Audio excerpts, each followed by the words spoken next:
Aliens from 1986, directed by James Cameron, starring Sigourney Weaver, Michael Biehn, Lance Henriksen, and Bill Paxton.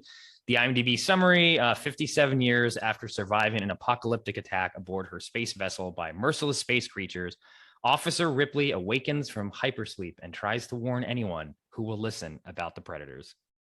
Not a bad summary, I guess. No. So this film, it was hard actually not putting this in number one. I feel that this movie, more than any film I've ever seen, really captures like an on-screen depiction of the strength of motherhood, and is really about mothers more than any film I think that has been made, or at least that I've connected with. And for me, like that motherhood is seen as a strength, which is something that so often in films when depicting female traits that are like, we're trying to make a female character a strong character, sometimes they basically just assign them typically male strength characteristics. And what I think this movie does such a great job is it takes something that men cannot be. Men can't be mothers.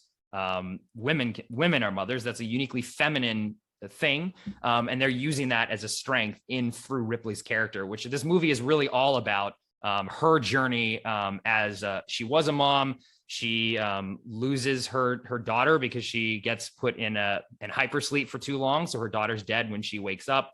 And she's dealing with that loss, and then has to become a mother again, a surrogate mother, through a colonist daughter they find on this planet, where they're going to investigate whether aliens are there or not, and then becomes a mom again through that. And to me, like, again, I view motherhood as a strength.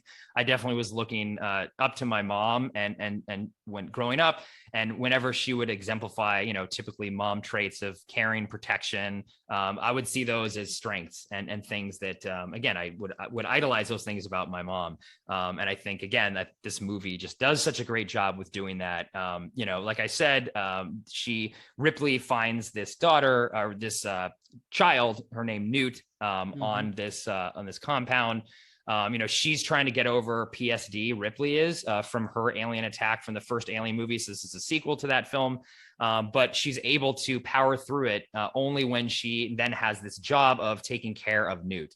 So she is the one who, throughout the entire film, actually, once she finds this child on this colony, all the other colonists are dead. There's all these aliens there. She's been brought in as the alien expert, and she's there, giving advice a little bit, but she's a little afraid too, and isn't really taking charge of the situation. The Colonial Marines are there. They're kind of running the show. But it's once she finds this child and has a mission now for this film of protecting this child, basically being the mother to this child throughout the film, then all of a sudden she has agency. She becomes the main character. She's the hero. She's driving the plot forward now because she has this need to protect this girl as a mother. That's, again, a very motherly need that she's able to have there.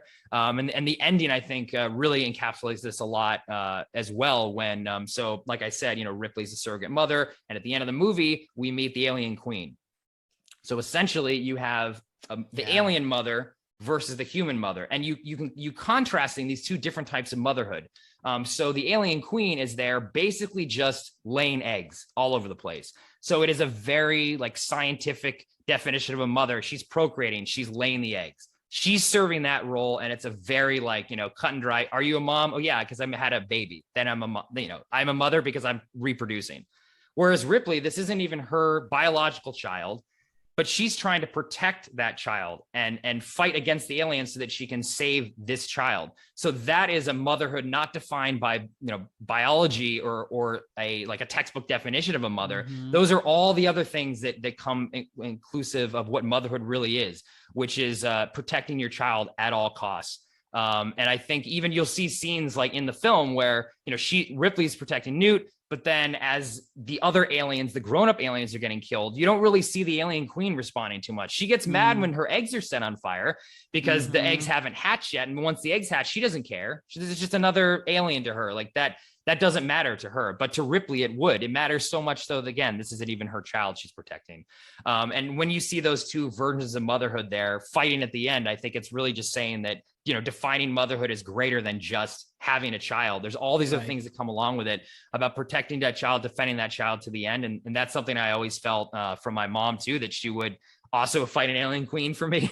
And I think too, like this whole kind of arc that Ripley goes through really does cap at the end of the film, when at the very, very end, when all the aliens defeated, and it's just now she has succeeded in saving Newt. Now the threat is gone. Newt does refer to her as mom at the very end, which really just, again, puts a bow on that of now she's the mother. She's demonstrated that she's protecting this child. And it's a really touching moment at the end of this film. And yeah, so I almost put this as number one for me, because I can't think of another film that is about mothers more than this one. Plus, like often, or not very often on this podcast yet, at least, we've talked through a movie that I just feel as a film is like literally perfect, like a 10 out of 10 out of 10 out of 10, like masterpiece. Like I see this movie and I'm just in awe of its power. Is just one of the most perfect films ever made. So it's nice just to bring that up. You know, Sigourney Weaver, incredible job in this movie. She actually got an Oscar nomination for her performance in this, which I think, you know, I haven't seen the Marlee Matlin film that won her the Oscar, so maybe she did do a better job. But I think the performance Sigourney puts in this, just again, as a mom who's fighting through PTSD, but then has to then fill in this mother role against what, you know, even putting herself in danger, right? It's just an incredible performance. And yeah, just had to bring aliens into this conversation. Now, this is a masterpiece, no question. Agree with everything you were saying, but I would just add to that when I think of this movie, I also just think of how badass Sigourney Weaver is in the movie. Yeah, right. Which is also something that you often don't see, in a way that just feels, I don't know, very authentic. And because it didn't feel like to me that, oh, you know, we're going to make, like you were saying, a strong female lead character, so let's make her badass, which also is fine, you know, nothing wrong in that. No. The world can see more badass women being portrayed on screen, you know, that's great. But I think why this movie is a masterpiece is because of what you were saying, like her motivations and her arc and where she's coming from, but she also has the physicality and the will and the presence of mind and all the great characteristics that you need to be a soldier in her as well. And they are married together in a beautiful way. Not that, you know, there are plenty of movies out there where men are just like, you know, destroying half of the world with barely any personal connection or any real motivation. Right. So it would have been fine if it were just that, but I just think this movie is so much deeper because of all its connections. And then like you said, it's just brilliantly made. Ridley Scott, I mean, what can one say? He just keeps at it.